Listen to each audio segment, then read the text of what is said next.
Hello there, and happy Sunday, or at least it's Sunday as I sit here and record this. I promised that we would show up in some way, shape, or form for Advent.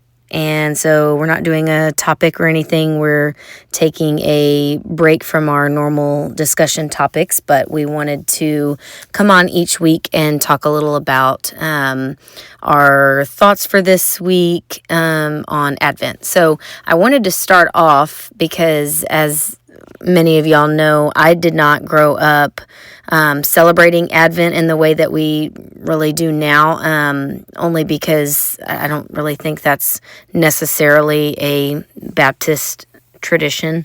Not that it wasn't ever talked about probably, but anyways, I've been just the past several years just kind of taking in more and more of Advent, and I've mentioned here on the podcast before how I've really come to appreciate the seasons that the church celebrates, because it just gives you kind of a time to refocus on whatever that season is focusing on, which really, if you look at each one of them, they all in some way, shape, or form obviously point to Jesus, right? But just kind of a different theme or a different focus or a different angle with each season, and I really appreciate that. It kind of helps me to recenter.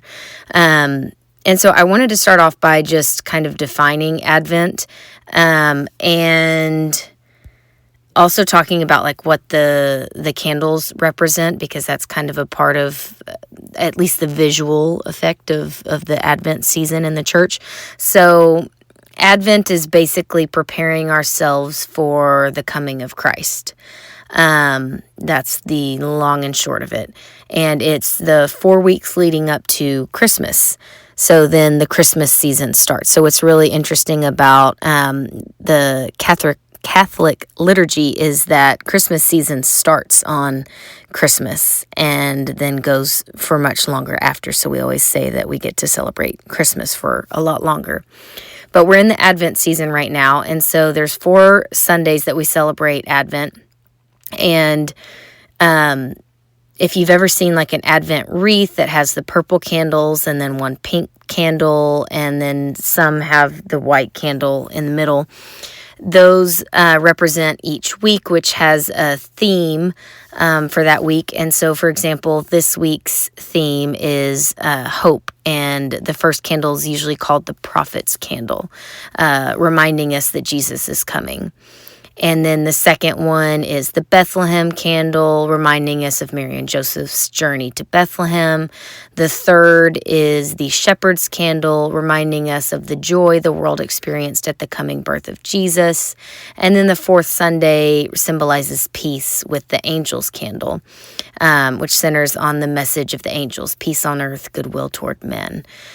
So you can see each one kind of has like almost like a theme for the week. So this week is hope, and then you've got faith and joy and peace, and then we've got the love of Jesus on Christmas. So that's what this week is, and I wanted to talk a little about today's homily reflection, where obviously the priest talked a little about this week's theme and just the start of Advent, and also noted that it was the beginning of the new liturgical year, which I had forgotten that's how the liturgies go. So this is like basically the new year for the church, the new liturgical year.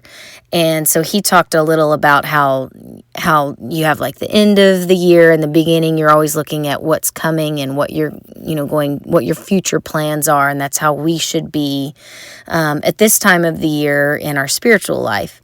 And so I thought that was a good point. And then I'll be real honest with y'all. I had 2 little boys crawling all over me for most of the homily, and so I did not retain much. But when I looked up for a brief second and could focus on what he was saying, one of the things that I caught was that he was talking about how our society struggles with building a spirit of fortitude, and that's what we should maybe think about focusing on this week, is building a spirit of fortitude. And what I think he kind of meant by that is, because he kind of said it, like we are so quick to kind of lapse back into what the world is drawing us toward, even after we recenter and focus ourselves on Jesus. And while that is normal and we shouldn't like necessarily beat ourselves up about that, it's still not okay that we just continue to lapse further and further into where the world is drawing us and away from Jesus. And so building our spirit of fortitude, and to me, like I thought about like discipline. And so while this season, I was talking with both Brian and even my brother earlier, I've literally got to sit down with Brian tonight and compare our planners and make sure that I'm not missing anything. There's so much going on and so much fun stuff that we want to participate in, but I really want to practice discipline in making sure that my main focus this season, Advent season and Christmas season, is the reason for it all, which is Jesus. And so that was one of the thoughts from today's homily.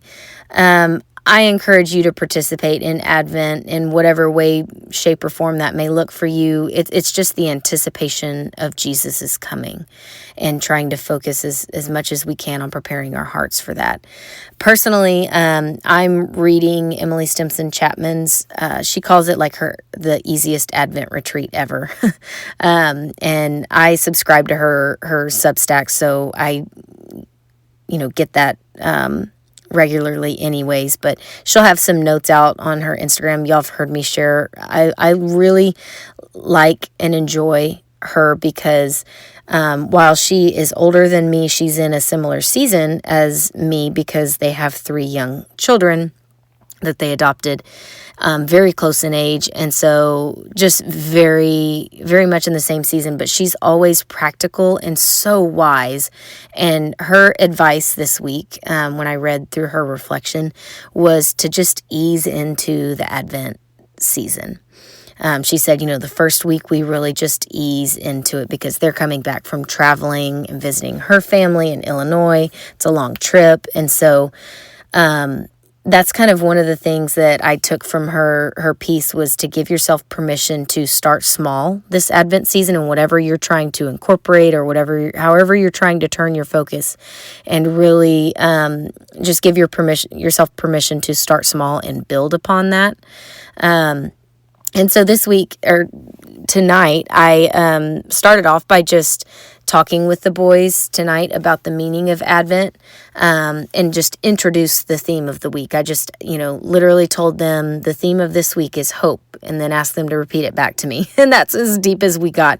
And there's more, we'll have more. This kind of just opens the door for the conversation with them throughout the week on the reason for the season, right? And I ordered us an Advent wreath. It'll be our first year to have one. And so I'm really excited to use that as a visual with them and for all of us.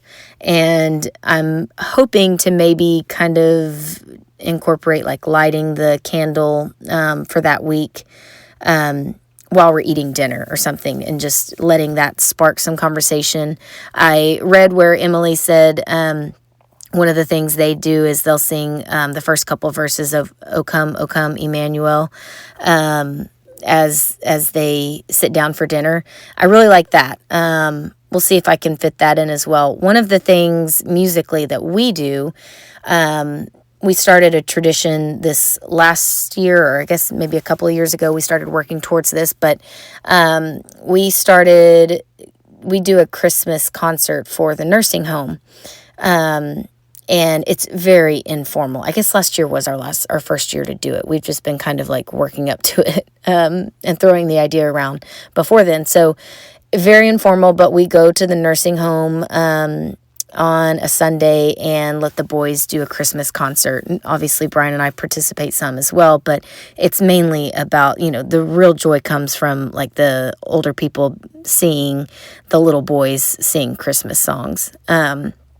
And it was, I still remember it vividly from last year, and I don't have that great of a memory, so that's saying something. But I'm really looking forward to that this year. So one of the simple things for us, again, in line with Advent, was, today's December 1st. So not only did we, move our little Velcro deal on our Advent calendar, but we started singing a couple of those Christmas songs before bedtime so that that can be, their lullaby during this season, but also so that we can practice those songs for that Christmas concert. So everybody has something different. If you don't have something, I'm going to try to toss out some ideas, obviously, throughout Advent on our socials, and get some ideas from all of you guys, because I always find it so helpful to see what other people are doing in a similar season, or something that you can strive towards.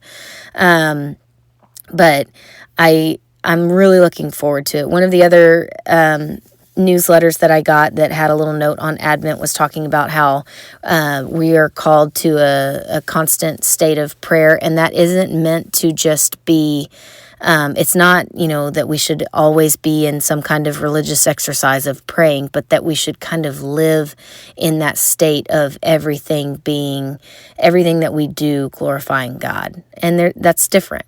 And so that's what we're going to work towards this Advent season. I just know that these times with the boys are going to be what we remember about this season, and what I hope they remember about this season, because in that way I feel that Jesus will always tug at their hearts, as he's tugging at mine during this season. So that's all for this week. I hope you guys have a great first week of December. Give yourself some grace getting the Christmas stuff set up if you haven't already. I personally just cleared out fall today and brought a couple boxes down, but I'm gonna take it easy, like Emily said, and just really give myself permission to start small and build upon the season. We have time, and I know it's gonna be great. So have a great week, you all, and we'll catch you here next week.